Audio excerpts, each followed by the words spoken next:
From the Foundation Studio right here on Biloxi's Back Bay, I want to welcome you to SuperTalk Outdoors, where we celebrate the great outdoors of Mississippi every single Monday at lunchtime.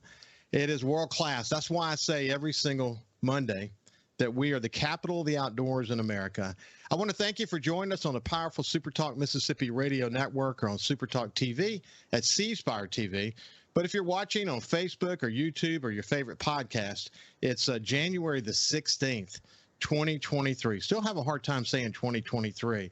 By the way, I was looking at some of our social media numbers. You get a lot of numbers from Facebook and other social media. And I noticed this morning that just in the past 7 days, the post reach and engagement for SuperTalk Outdoors is up 154%, over 7,000 people. I think we're beginning to touch some people with this show. So when you're multimedia the way that we are, you can go through, obviously you can listen on your local radio station, which touches every single corner of the state, or you can watch it on YouTube or Facebook or your favorite podcasts. All those we get numbers from. And the level of engagement for this show is terrific. And it shows people really care about the outdoors. They want to hear more about it. And, they love it. And from time to time, we're going to get involved in issues, and they're very interested in learning about those issues. By the way, I say that we're coming to you from the Foundation Studio every Monday. My team and I are thrilled to be associated with the Foundation. The official name of the Foundation, incidentally, is the Mississippi Wildlife, Fisheries, and Parks Foundation. They were formed back in 2003, 20 years ago, as a separate nonprofit. They're not to be confused with the Department of Wildlife, Fisheries, and Parks. That's why we call it the Foundation. But they work closely with the Department of Wildlife, Fisheries, and Parks to provide independent financial support on and areas that help sort of ensure, I would say, that ensure is probably the best word, our outdoor enjoyment for generations to come. They will actually also occasionally fund something that's not directly associated with the Department of Wildlife, Fisheries, and Parks. And they're going to tackle issues in legislation like the Outdoor Stewardship Trust Fund that we all worked so hard on. I was so passionate about that. And now we have it. It was passed by the legislature, signed by Governor Tate Reeves. And we've got an incredible board of trustees that's working now to sort of build their own foundation around. And I must add, they're being very methodical in building it. But they want this trust fund to hit the ground running. We're going to be talking more about that as we go forward.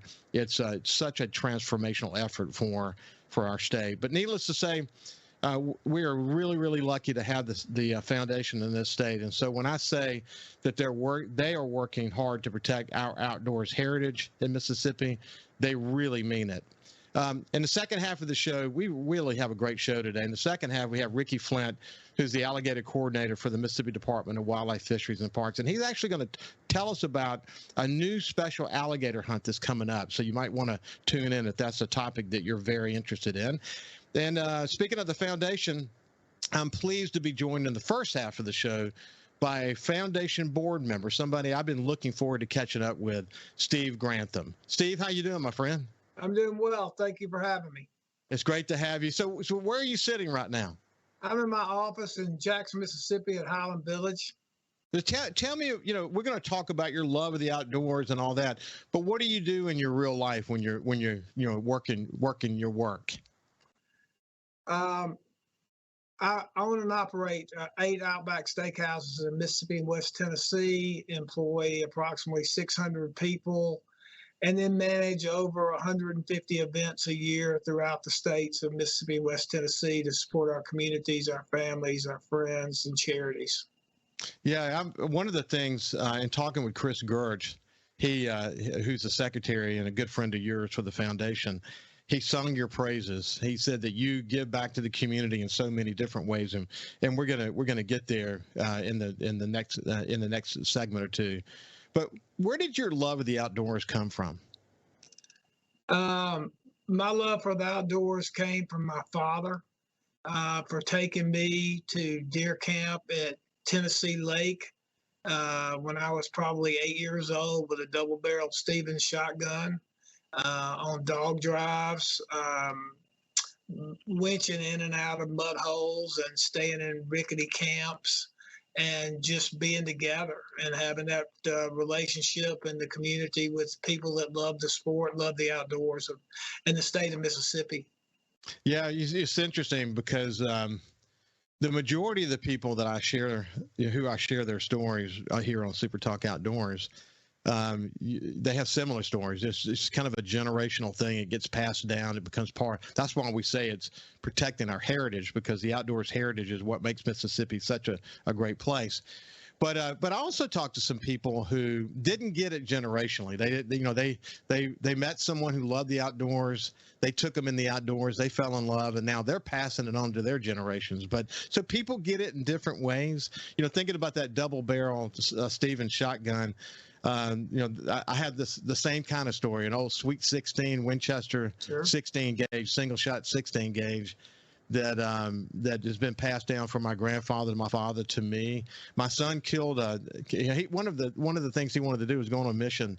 He wanted to kill a buck from the ground with that 16 gauge, and he did last year at one of the farms we leased in Chula last year, and called me almost in tears because he had actually accomplished his goal. But he just wanted to take this symbol of the generational love of the outdoors in my family and use it. But everybody's got a story like that to tell, don't they? They really do. It's gotten to be, I think, based off the efforts of Mississippi, based off the foundation, based off of the Mississippi Department of Wildlife and Fisheries, the protection of the habitat, and individual landowners, and the public areas that people are able to hunt, that we've got such a valuable resource here in the state that it gives everyone the opportunity to get out. And if they have the will, if they have the motivation, if they have the drive, if they have the initiative to get out and experience it. I share that with my 17-year-old son. We have some acreage behind our home, and we watch deer all year. And this year he was able to harvest a very nice 9-point after we had basically watched this deer all year. So it's got to be more of kind of a hit and miss deal in the earlier generations to, watching these deer, growing these deer, managing the resource, and then being able to be selective about what you do to protect the resource and pass on the heritage that you so much value.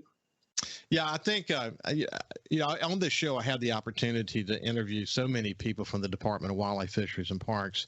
And what I say about them is that they're such a dedicated group of people. They've literally dedicated their lives to conservation and sort of making sure that we are passing this incredible thing that we have in Mississippi to be able to enjoy the outdoors on to the next generation.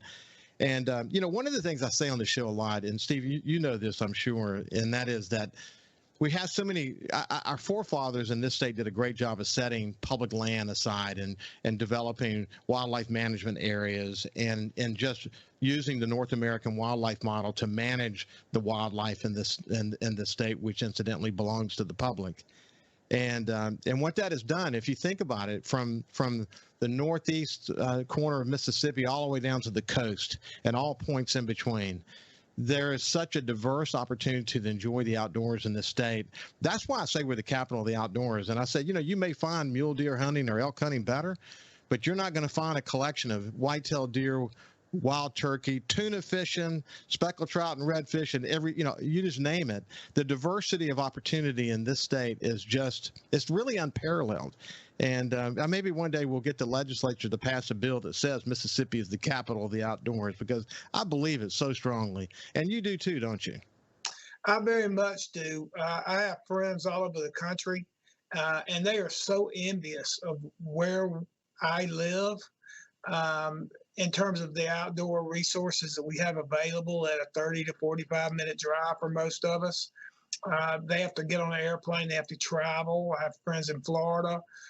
Texas, of course, has its own resources, but Georgia has its own resources. But they all want to come to Mississippi. They want to be on the Mississippi River. They want to be in that Mississippi River bottomland. They want to experience the Mississippi duck hunts, flying over the soybean fields and millet fields. They want to be in the big Mississippi hardwoods. It is just a very unique resource that we have that we should be very, very proud of and very protective of.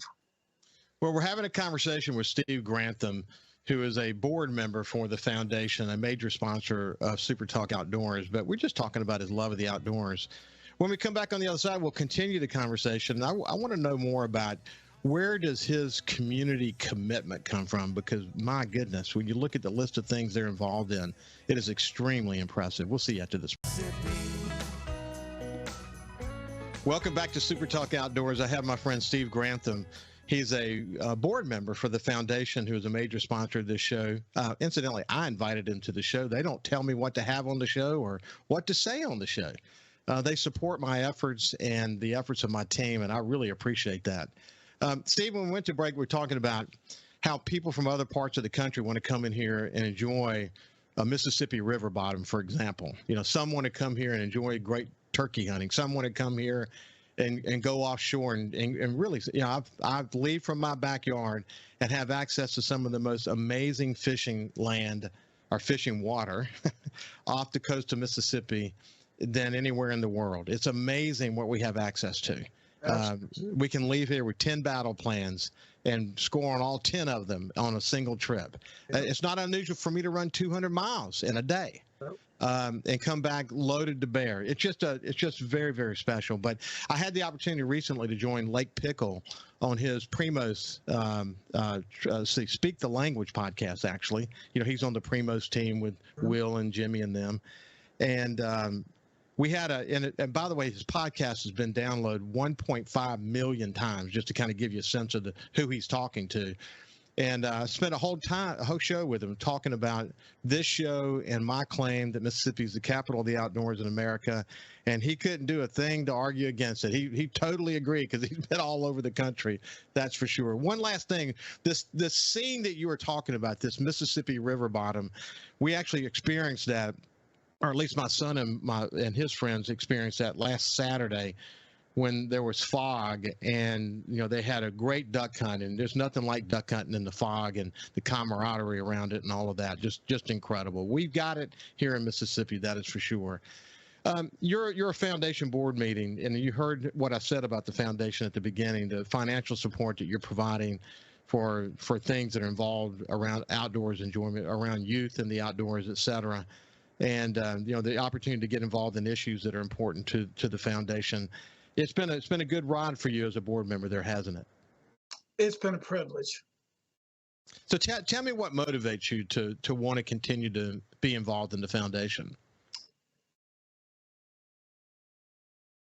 I believe that without people getting involved in certain things in their lives that they normally would not have been attracted to or have been attracted to, that only can they find their true mission in life. And this is something that's very important to me, is important to my family's heritage. It's important to my children to have the ability to continue to enjoy what I've enjoyed growing up, that I think shaped my character and shaped who I am. And I want to protect that. I want to nurture that. I want to share that with anybody and everybody that I can. That may not have the visibility into what I've been privileged to be able to be a part of, what I've seen, the people I've met. It is just a dynamic environment once you get involved with people that really care about these animals, the land, the people, the habitat, and taking it forward to the next generation. Yeah, I often say on my Coast View on the coast that I have as a daily show here on the SuperTalk Gulf Coast radio station, that, you know, we think about Hurricane Katrina and what it did to help us discover that buildings don't make a community, the people do. But, you know, that's a statement about resiliency. It's a statement about how much we love this place. Well, I could say that really about any Mississippian for that matter. And we're resilient, whether it be tornadoes or floods or whatever you're dealing with. We've had to deal with it. But what that does, though, is it gives us a servant's heart. I mean, this state is loaded with people who care deeply about this place. And when you start thinking about the sort of the landscapes of this place and the wildlife of this place and what it takes, I often say it takes a village to make a community tick. It takes a village to make something like the outdoor enjoyment of this state tick.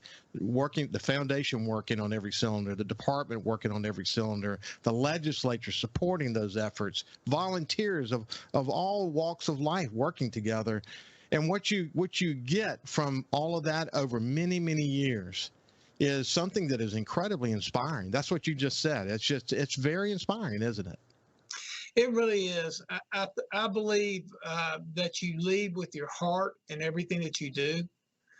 You have to have a servant leader's heart, and it takes you places that only God knows where He's pointing you to go. And sometimes you don't want to go there, but where you end up is where you're supposed to be.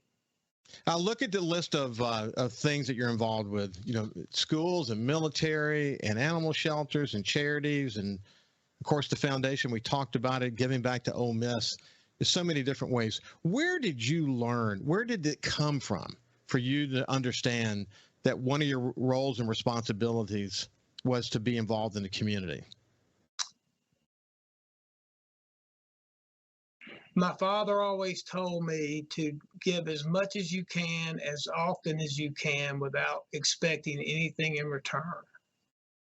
And given that mindset and being reasonably successful in my life, I thought it only proper to take that to the next step.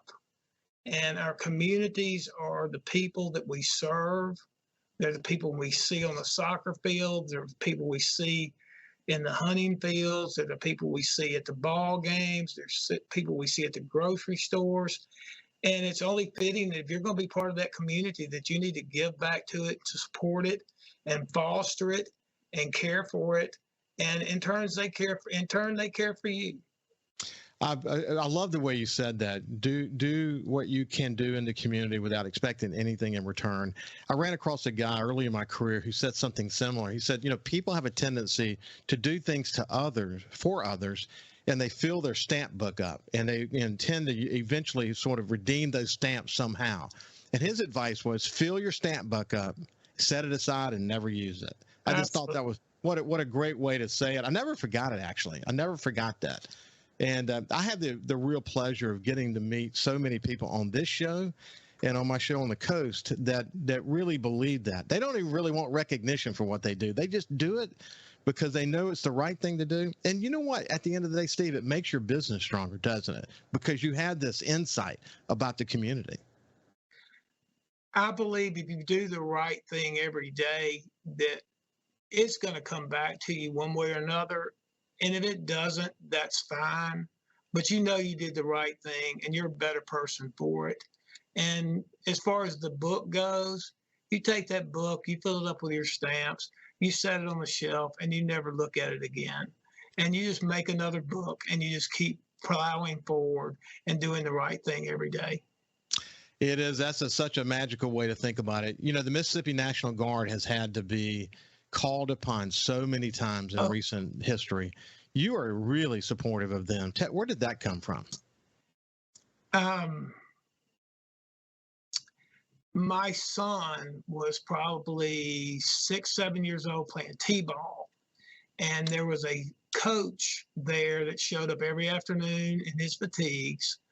And one day I asked him, I said, hey, Dane, are you in the National Guard or something? And he goes, well, yes. And of course, he goes, you can't tell by my fatigues, can you? And I was like, dumb question, but, no. And he goes, I said, well, are you a colonel or something? And he goes, matter of fact, I am. Come to find out, he was the colonel of the Army Air National Guard for the state of Mississippi. And I felt horrible. And so I looked to him and reached out to him and told him if there was ever anything I could do for he or his unit or the Guard in general, to please call on me as some type of retribution for my misstep. And he called on me, thankfully. And we did an event for the 185th for the drill weekend, who is the helicopter pilots out at the Hawkins Field in Jackson. which ended up turning into the 172nd out at the Army Aviation Group and at the Meg Rivers Airport, which turned into the 1108th AVCRAD down on the coast, which services all the in-country service aircraft when we are in country in a war or other issue. And then we service all the National Guard units from the coast to Jackson, Tennessee. And we just wish more people would recognize the sacrifice that the men and women of our American service personnel do for us every day, the families left behind. And it's just the least we can do to show them our support. Well, Steve, God bless you for your servant's heart. I tell you, the thing that it comes to my mind while you're talking is one of the reasons I love doing this show in retirement is the opportunity to speak to people like you, to hold you up as an example for others to follow, for others to be inspired by, to say, okay, what role can I play? What can I do in this community of Mississippi to make this a better state? And it inspires me. It makes me want to drive toward the next conversation and share another story so more people can be inspired. But God bless you, my friend. I appreciate you. One simple conversation can change your life. It really can. There's no question about it. Hey, when we come back, we'll have Ricky Flint, and we'll talk about a very special alligator hunt that's coming up. We'll see. I really enjoyed that conversation. As I say, I love this time of year as we barrel toward the end of January. Even in some parts of Mississippi, we'll be going through mid-February with some hunting. But, gosh, it's amazing how fast time flies, especially when you're having a good time. But we'll shift gears and get into the spring and start to enjoy different parts of the outdoors of Mississippi, which is why I continue to call Mississippi the capital of the outdoors in America, because there are so many things to do. Speaking of things to do and things that are upcoming, I wanted to check in with my friend Ricky Flint, who's the alligator program coordinator for the Mississippi Department of Wildlife, Fisheries, and Parks. Ricky, how you doing, my friend? Doing great. Have you been getting in the outdoors yourself and enjoying this time of year? As always, not as much as I would like to, but I have been able to explore my passion of duck hunting a little bit and have plans to go again this weekend. Yeah, I had a chance to go last Sunday morning with some friends and my son Jordan. They went in Chula, and I stayed behind to get ready to leave. I had a lot of cleaning up to do. I looked around the camp and said, "Ooh," because people fly in, they fly out. It's a mess. So I cleaned, but man, they had a great duck hunt. It was in the fog, and you know the birds would just appear, and they shot a lot more shells than they normally shoot because things would happen so fast and they didn't have a chance to prepare. But it's one of those, I wish I had a bunch of videos from it because they said it was just unbelievably beautiful hunting ducks when they were there in the fog. You've seen that before yourself. I love duck hunting in the fog. I feel like I have the advantage. Isn't that true? Isn't that true? We've had a really good year this year. You know, again, I talk about it all the time for people who don't get it. The camaraderie of duck hunting, the camaraderie of deer hunting back at the camp, the chance to get together and have fellowship. That's really what enjoying the outdoors is all about, isn't it? Yeah, absolutely. Besides my absolute enjoyment of the pursuit of ducks and the beauty of watching them come in, and it's all about the camaraderie. I'd much rather have a duck hunt with a good friend and it's a good conversation than to go hunt by myself, no doubt. Yeah, that's for sure. So we got actually a special hunt coming up in May, but before we get there, it's around alligators. Before we get there, for people who have not heard you and I talk before, tell people what it is you do as the alligator program coordinator. We don't have enough time for that, but I'll paraphrase. So I manage the state's alligator management and control program. The vast majority of that has to do with managing nuisance alligators across the state. And then outside of that, beginning in 2005, we developed our very first alligator hunting season.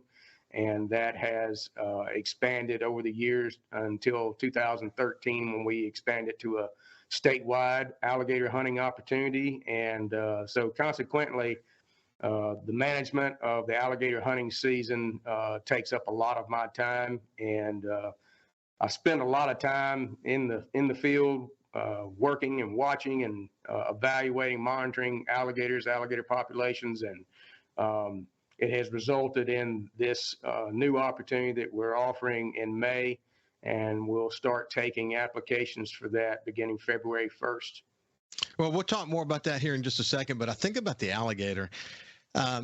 I've been talking a lot about the sale of white-tailed deer and how we shouldn't enable that in Mississippi. But and the basis of my argument is really around sort of the North American wildlife conservation model.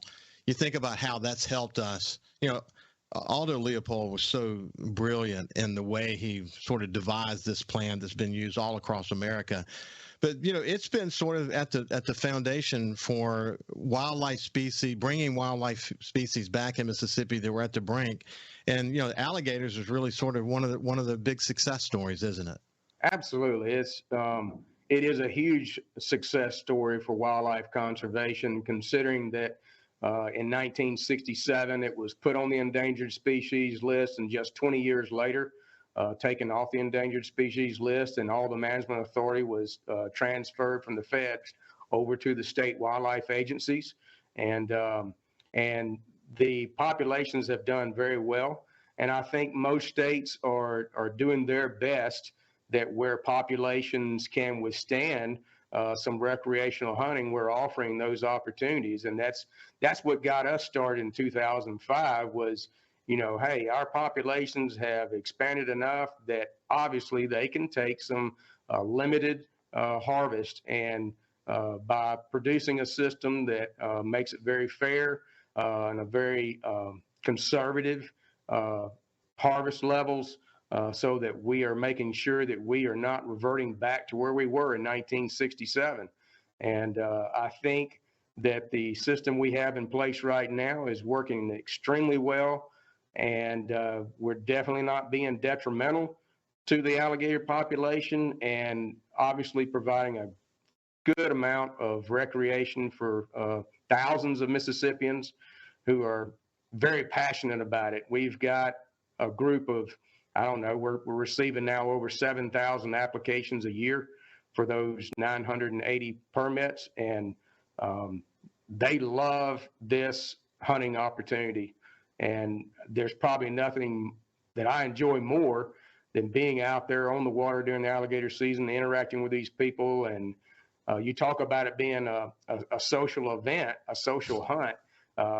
You're seeing multiple generations, grandfathers, sons, and grandchildren all out with their wives, and everything else, all at the same time, experiencing a part of the outdoors that a lot of people never experience, and that is being out there at night on the water and seeing how things take place at night. It's amazing.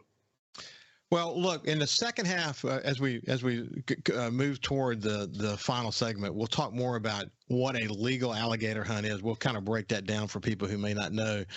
As it relates to the upcoming alligator hunt from May that has an application period that will begin on February the 1st, what is it that precipitated the opportunity to do a May hunt? Well, I spend some time monitoring alligator nests, particularly up on the Pearl River every year, north of Ross Barnett Reservoir. And it's just for my knowledge to get experience, seeing how things progress, what nesting success is like. But the area there around Pelahatchie Bay, when we first initiated a proposal in 2004 to have the alligator hunting season, there were some people who were opposed to opening up alligator hunting around those large residential areas on the reservoir, predominantly Pelahatchie Bay. So we stayed away from that. And I think what has happened is over time, we have shown that the process for alligator hunting is very safe. It's very regulated, and it's kind of taken away some of that concern about, is hunting for alligators around these residential areas a problem? And it's not. And 2 summers ago, I spent some time monitoring alligator nesting activity in Pelahatchie Bay specifically, which is about 1,500 acres of water, predominantly about 900 acres of habitat that the alligators particularly found in. And I found a surprising number of nesting alligators there. And I started just kind of crunching some numbers, mad science type stuff, and knowing the chronic alligator complaint situation that we have around Pelahatchie Bay and for about 5 to 10 miles outside of it, I understood that it really needs a little bit more of attention. And so I made the proposal that if we could offer a special hunting season that would hopefully target some of these nesting adult females, that maybe we could make a difference with the public's help, rather than us going in as biologists and taking animals out. Can we let the public be a part of that process with a recreational hunt?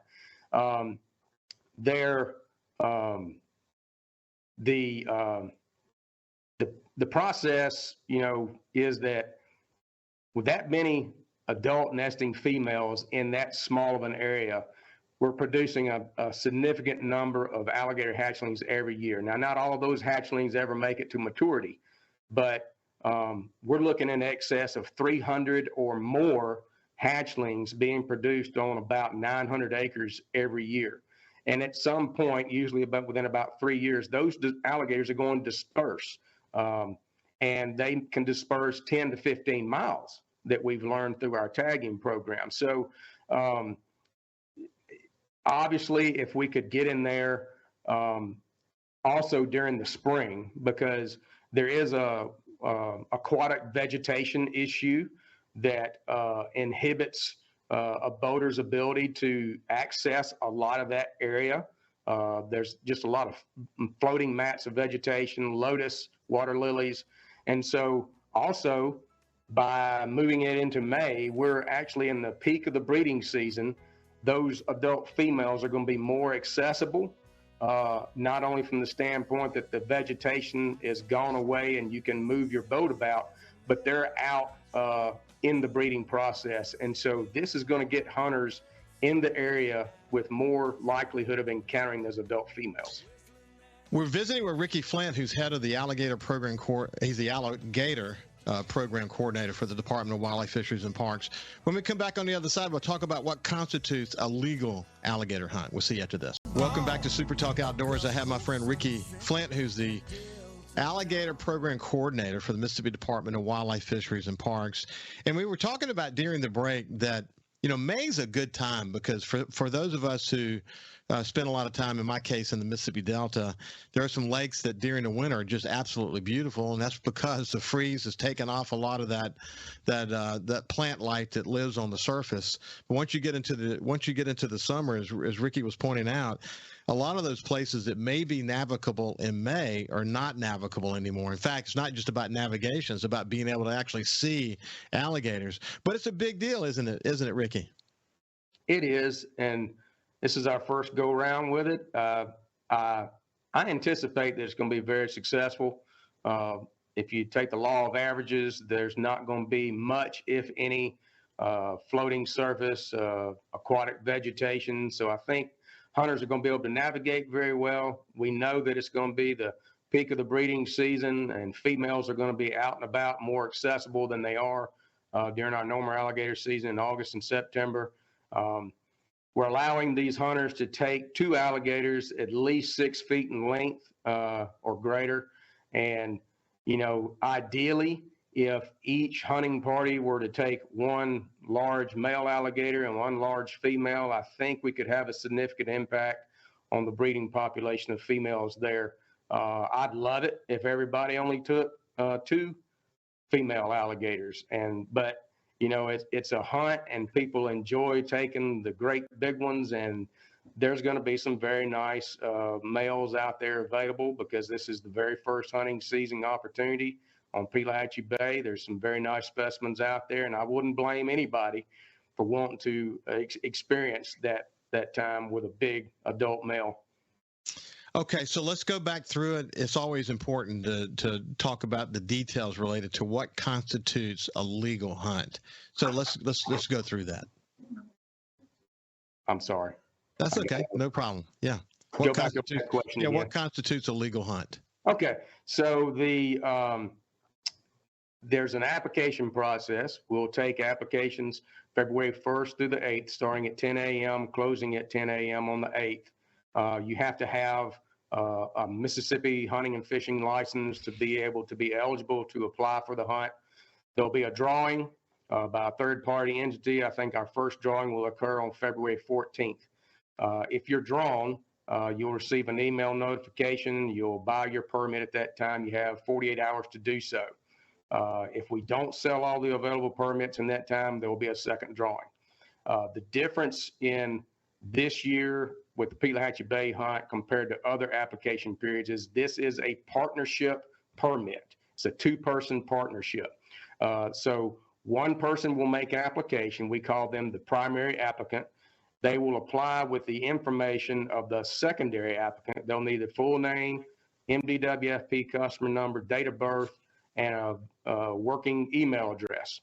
When he submits that application, that secondary applicant is going to get an automated email where they will confirm their information, and then the application will be received at that point. So when you get drawn, it's two people hunting in the same vessel.